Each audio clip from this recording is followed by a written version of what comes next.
Bem-vindos a mais um Papo de Obra aqui do canal Engemplificando. Eu sou o Felipe Soares Eu sou a Sabrina Santos. e a gente vai dar continuidade ao que a gente fala sobre as situações da obra que dão dor de cabeça. A gente vai evitar isso, passando para vocês algumas dicas do que nós fizemos nessa obra em particular.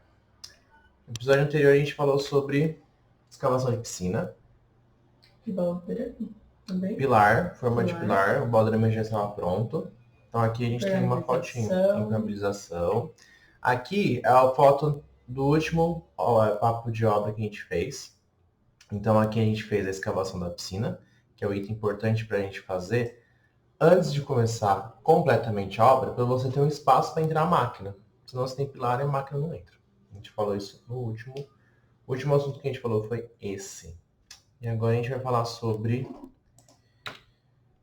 os pilares, as formas dos pilares. Você consegue ver até o espaço que nós temos aí da nossa máquina para fazer a escavação, né? A gente chegou a comentar no último papo de obra que a gente, para não parar, né, o serviço do pilar, a gente programou fazer o pilar em uma área que não afetasse a entrada e a saída da máquina.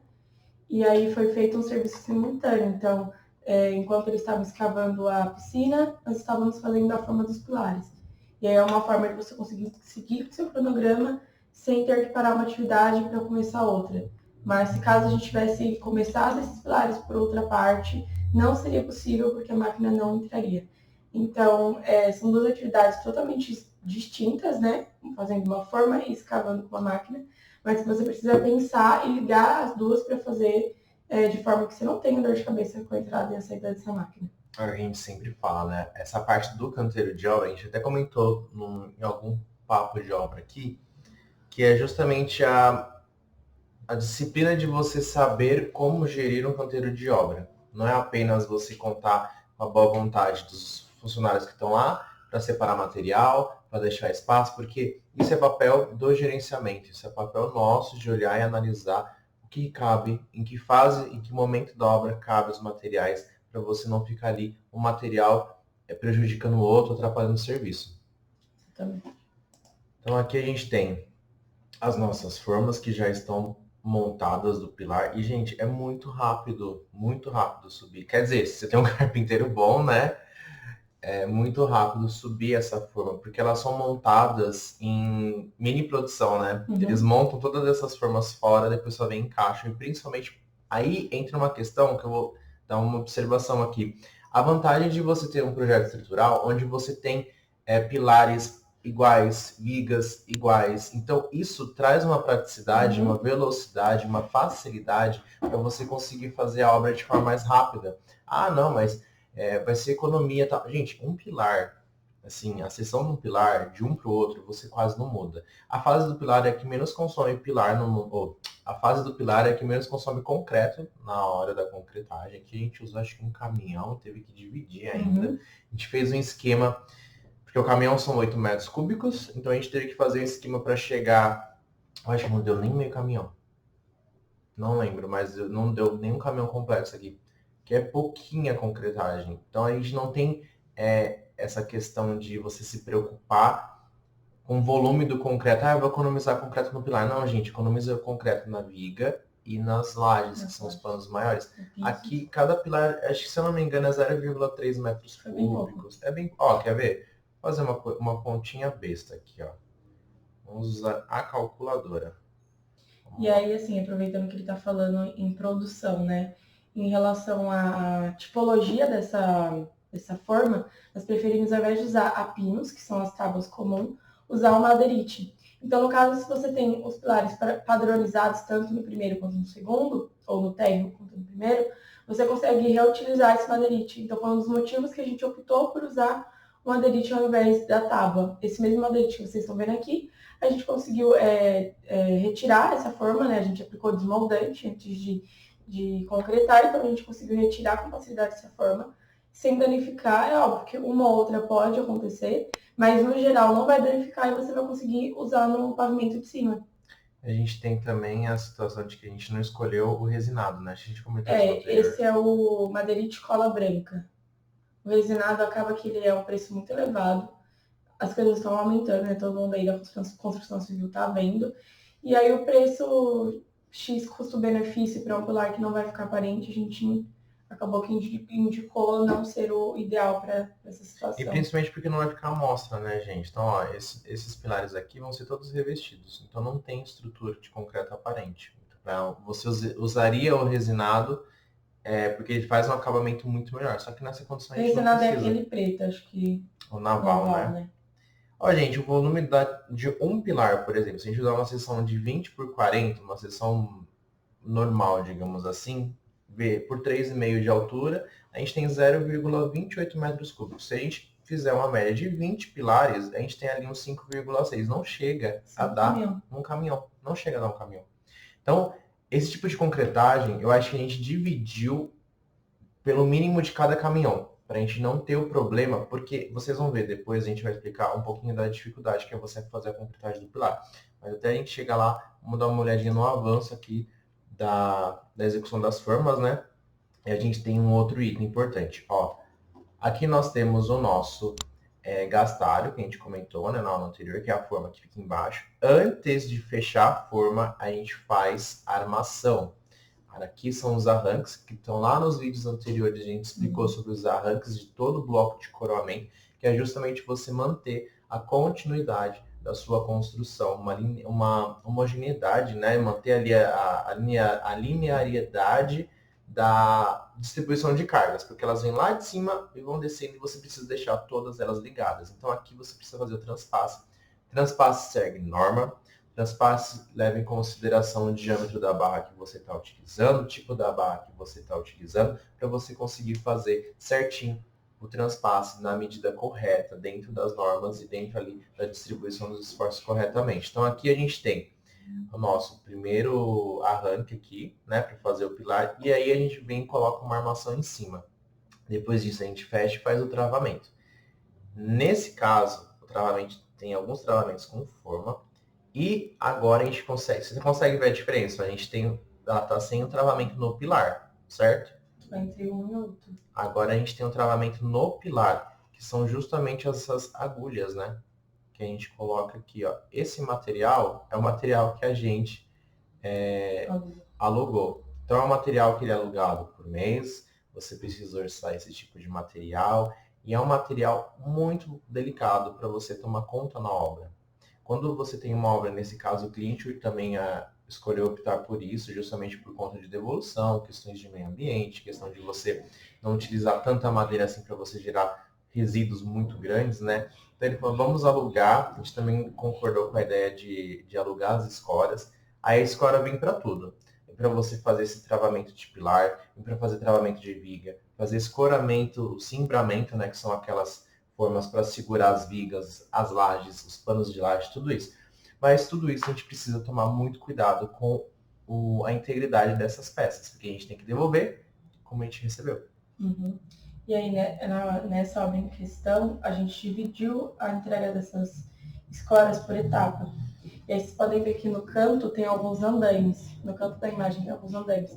Mesmo que a gente só precisasse das vigas, né?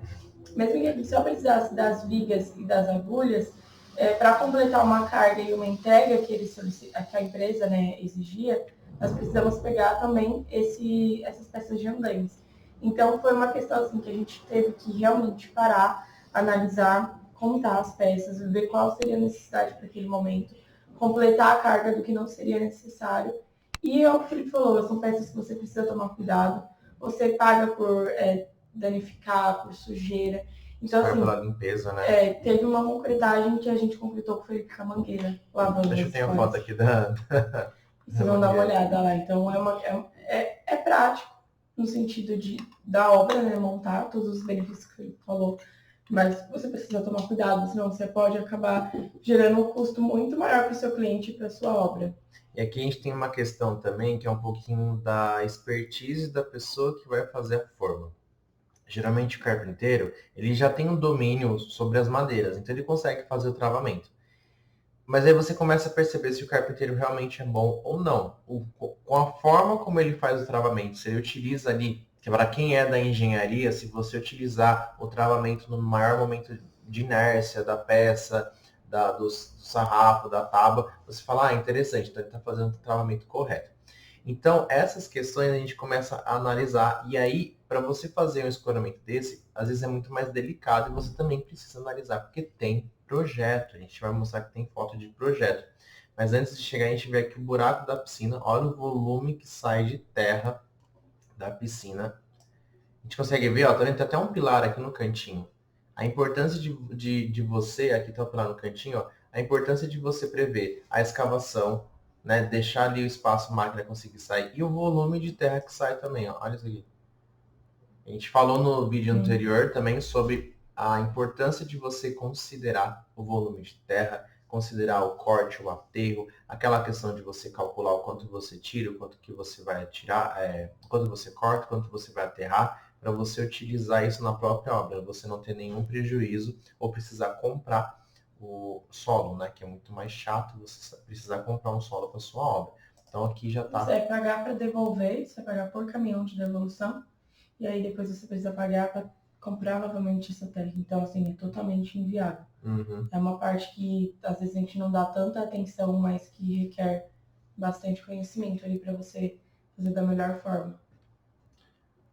Aqui a gente consegue ver então, a piscina já está com o seu vão aqui aberto, né, toda a parte escavada, e aí então a gente deu continuidade essa outra quantidade aqui de pilares. A gente continuou os nossos escoramentos, as formas. A gente vê que aqui a gente colocou primeiro a armação dos pilares, para depois vir com a forma e tampar ele, certo? Considerando os espaçadores, que são as peças que a gente precisa colocar dentro da nossa armação, dentro do nosso elemento estrutural, para garantir o cobrimento. A gente já explicou isso também nos vídeos sobre viga baldrame, sobre o bloco de coramento. Todo elemento de concreto armado, você precisa do espaçador para garantir o cobrimento entre o concreto, que é a parte externa, e o contato com o nosso aço. Então aqui a gente continuou a nossa execução dos pilares, a gente fez em 2 etapas, justamente por conta da logística da obra, de conseguir entrar uma máquina para fazer a escavação e não ter nenhum tipo de problema em ela entrar, você não ter dor de cabeça para ela conseguir entrar.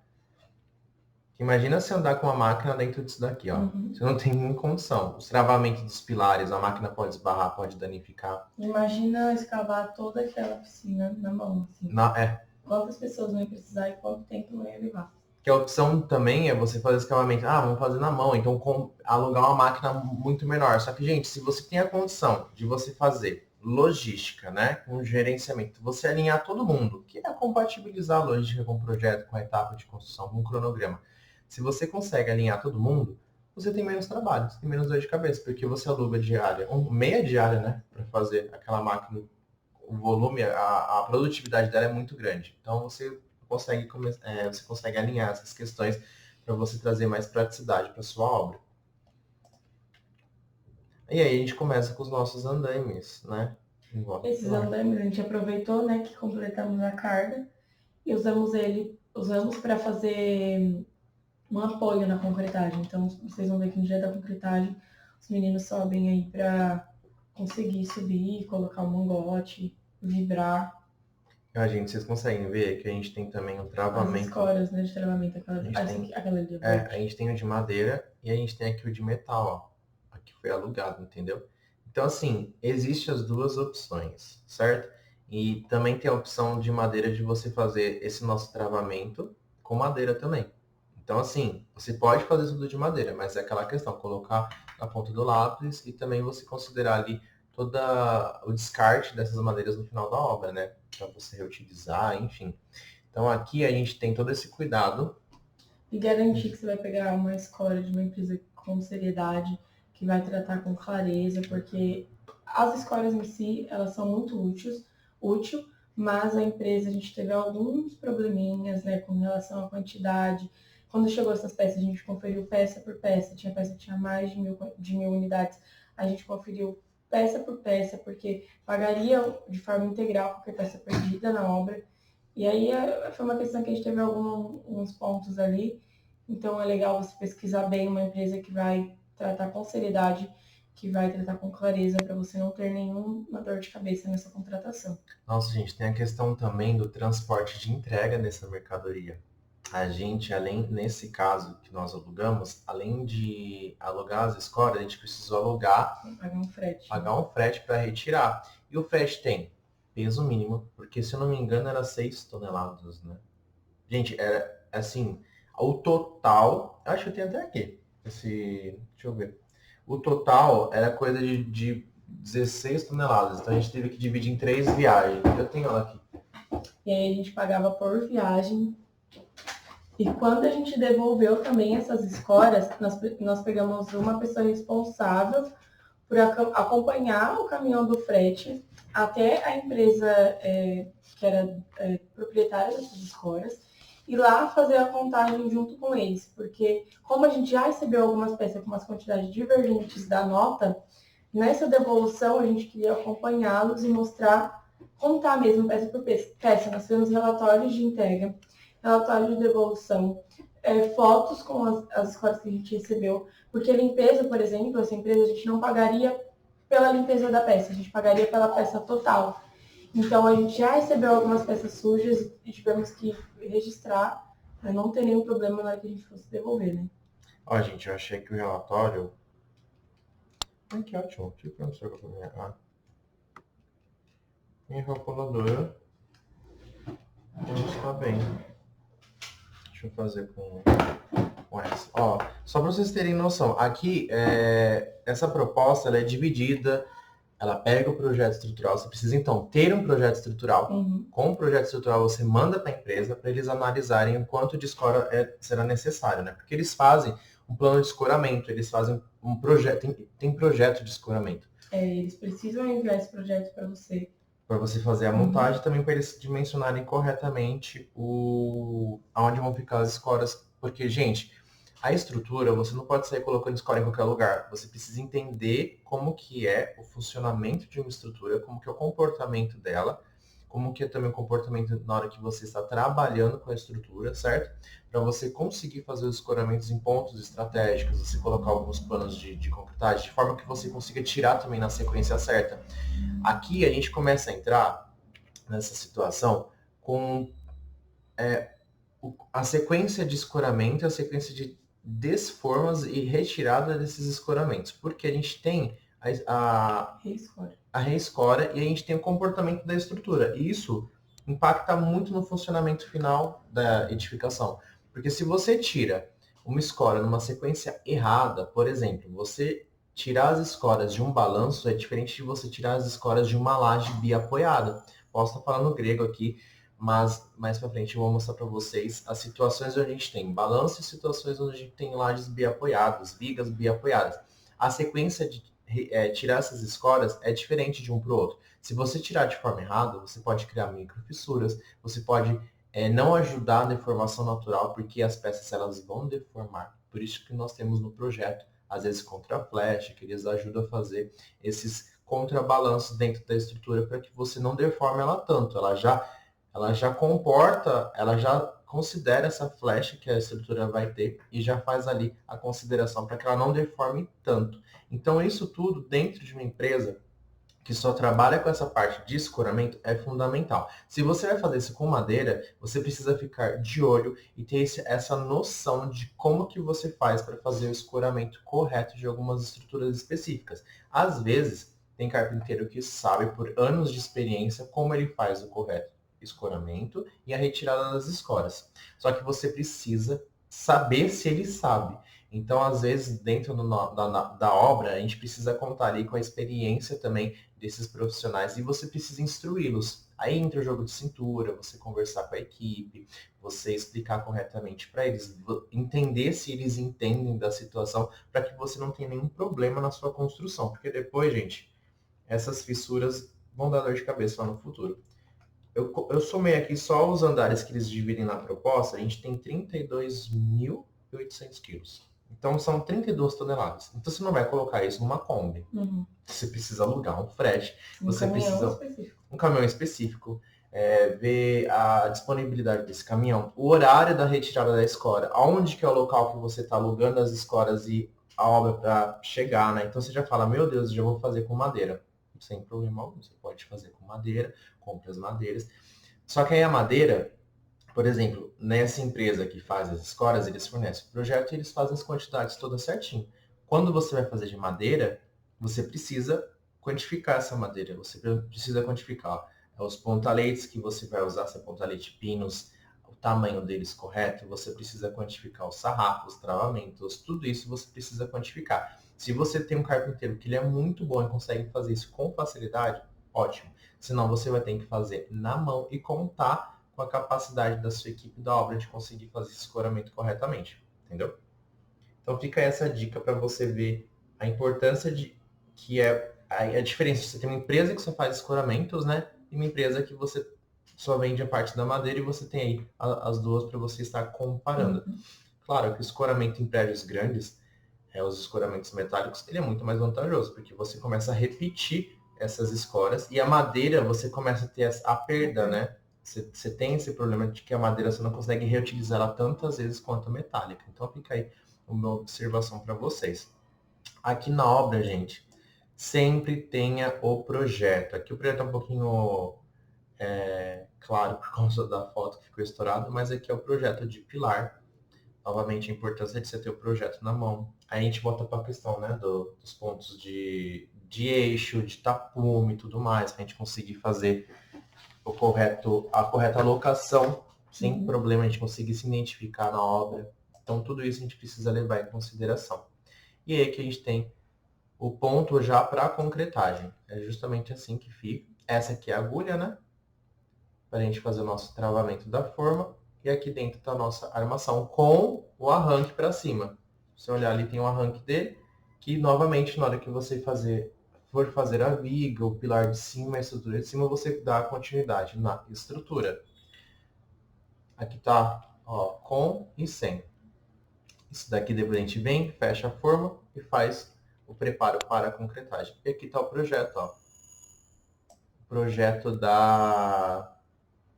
do nosso escoramento.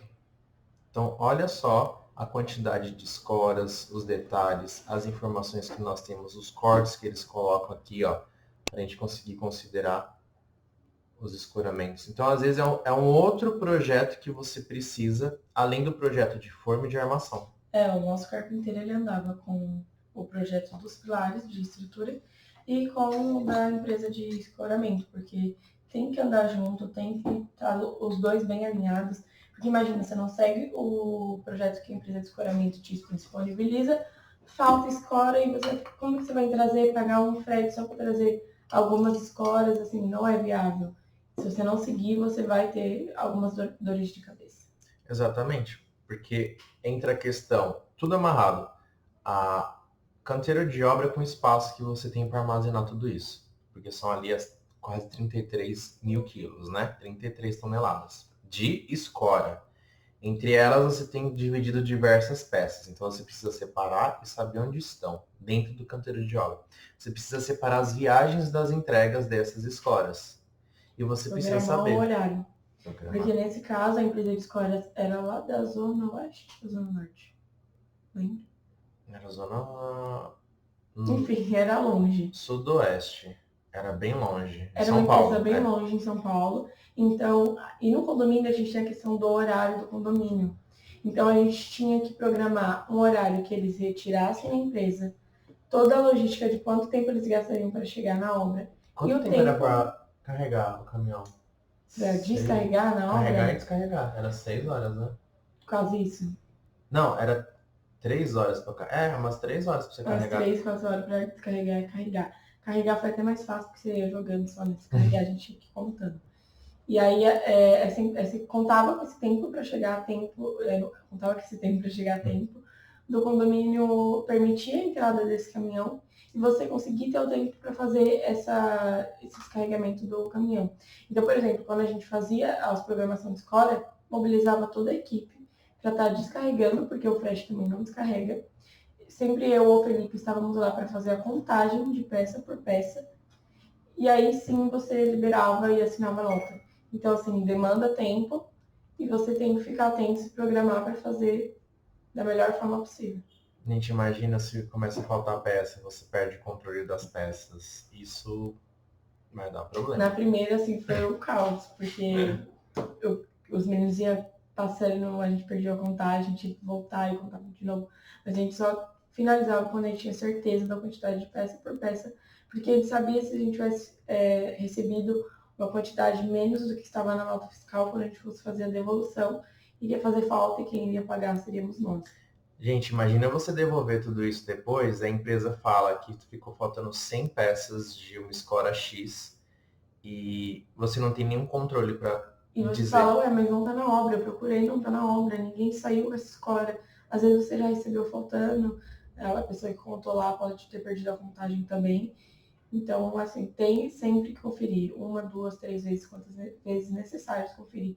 E ficar atento em relação à limpeza. Cobrar o pessoal da obra fazer a limpeza dessas escoras, porque senão você também vai pagar pela limpeza delas. Eu acho que com isso as pessoas decidiram fazer escora de madeira. É o que a gente falou, tem os seus prós e tem os seus contras, né? Mas o pessoal da obra falou mais, a gente vai usar de madeira agora. Porque assim, você tem os dois pontos para você analisar. Então, as escoras metálicas vão trabalhar com prédios, com situações onde você tem muitas repetições desses panos de laje. Então, essa obra, ela acabou misturando um pouco grande porte com pequeno porte, né? Essa é uma obra residencial, mas ela tem muita estrutura de situações grandes. A gente vai mostrar também como que a gente subiu as lajes, né? Também é muito legal para você subir uma laje numa residência. Você fala, nossa, não precisava disso tudo, mas então a gente teve essa mescla de situações onde a gente conseguia colocar grande porte dentro de uma residência, né? Por mais que seja uma residência alto padrão, a gente teve essa mistura na parte da construção. E olha só o que a Sabrina falou em relação a gente ter o canteiro, a logística e essa entrega e armazenamento. Isso aqui foi a primeira carga. Olha a quantidade de escoras que nós temos distribuído ao longo do nosso canteiro. A gente contou uma por uma dessas escoras, separamos a tipologia dela, cada uma tem um nome, um tamanho. Nossa, o nome delas foi incrível. Assim, você leva pra vida, porque... Você traumatiza, né? Eu não tenho aqui elas. Depois a gente pega um relatório que a gente fez. Aqui eu só tô com a nota. E aí nós fizemos um relatório com as imagens, né, do dia que a gente recebeu essas escoras. Cada viagem. Enviamos para a empresa cada viagem, porque algumas já vinham sujas, né? Algumas marcas que, obviamente, não seria da nossa obra, por exemplo, de gesso, tinta, não era essa fase que estava na nossa obra, então a gente sabia que não poderia ser nossa. Então a gente fez esse relatório também para garantir que eles não cobrassem essa limpeza, e não foi cobrado. Conseguimos no final fechar certinho, sem nenhum prejuízo para o nosso cliente. Nossa, a diferença de escora que deu foi sucesso, porque assim, eu já trabalhei com obras de edifícios, né? Obras, construções de condomínios multifamiliares, que são os prédios e tudo mais. Então, gente, as escoras ficam por meses, fica assim, se não anos dentro de uma obra. Porque você faz uma torre, depois você faz a outra, tudo mais. Essa escora, ela vai se degradando. E na hora de você fazer a entrega delas, é um estresse, porque nessas obras grandes, a gente tem um setor de almoxarife, né? Almoxarifado. E aí, esse setor, ele toma conta de todos os materiais. E as escoras são materiais que, ao longo da obra, quando você termina a fase da estrutura, as pessoas começam a utilizar as escoras para outros pontos, como por você está construindo a torre do lado, só que às vezes pega uma escora emprestada para você fazer algum detalhezinho no teto, você precisa fazer algum escoramento de alguma verga, de algum item que você precisa utilizar essa escora. Então isso vai degradando a peça, porque a forma como você tira ela, a forma como você trata ela, como você armazena, tudo isso, em obras que eu já trabalhei, onde você fica anos com a escora, na hora que você vai devolver, você começa a pagar um valor alto por limpeza, um valor alto por... Você nem consegue corrigir, restaurar, né? Manutenção e restauração da peça, porque essas peças são reutilizadas para outras empresas, para as outras construções. Então isso traz não um prejuízo, mas traz um cuidado que você tem que ter com essas peças. Não é você contar com a boa vontade de quem está entregando e falar, não vai cobrar nada, tá tranquilo, a gente já está pagando pelas escolas, pelos aluguéis, então eles não vão cobrar a limpeza. Gente, eles vão cobrar. O que você recebeu, você tem que devolver no estado que você recebeu. Então tome cuidado e tenha atenção com essas peças, que elas são chatinhas de você cuidar. Vou fazer só de madeira. Ótimo. Obras de pequeno porte a gente pode fazer de madeira, então pega madeira de reflorestamento, pega aquelas madeiras que você sabe que a empresa é uma empresa certificada, que ela tem o certificado de que você retirou uma madeira. Reflorestado. Tem tudo isso para você também analisar dentro da sua obra, para que sua obra seja ecologicamente viável. Porque a gente sabe que a construção civil, infelizmente, é um setor que tem muito prejuízo para o meio ambiente. Gera muitos resíduos. Então, se você optar por utilizar de madeira, você também vai ter que ter esse tipo de atenção. Não é só comprar e achar que vou ter menos dor de cabeça, vai ser mais fácil. Porque você vai ter que ficar atento a essa questão também. Exatamente. Bom, no próximo episódio, só para finalizar as escoras, o volume, as peças, né? Esses são os quadros, né? Esses são os andames que eles chamam. Mas tem o que alguma coisa. Cada um tem um nome, cada um tem uma medida. Tem um que é de 20, tem um que é de 1 metro, um metro e meio. Então você vai separando e vai armazenando ao longo da obra. É muita escola. Isso é só uma viagem, né? A gente tem outras viagens. Acho que tem mais duas para chegar. Mais 2 viagens para chegar. Então, por isso, a importância de você separar para não jogar tudo na obra. Imagina, você... 32 toneladas na obra, só pura escória. Então, é muito problema, gente. Então, no próximo a gente vai explicar como que é a concretagem dos pilares, que é diferente da forma do baldrame e diferente do bloco. O pilar, ele é um pouquinho mais específico, a gente tem que tomar mais atenção com ele, ok? Vou estar deixando a playlist aqui para vocês assistirem o nosso Papo de Obra. Se você não estiver vindo pelo YouTube, vá lá no canal do YouTube, segue o Indico clicando, que você vai conseguir clicar e ver todos os vídeos na sequência dentro da playlist do Papo de Obra e do Obra Vlog, para a gente também conseguir assistir como que está o andamento dessa obra e as etapas de serviço ali no local, na obra, ok? Isso aí, galera. Curte e compartilhe o vídeo.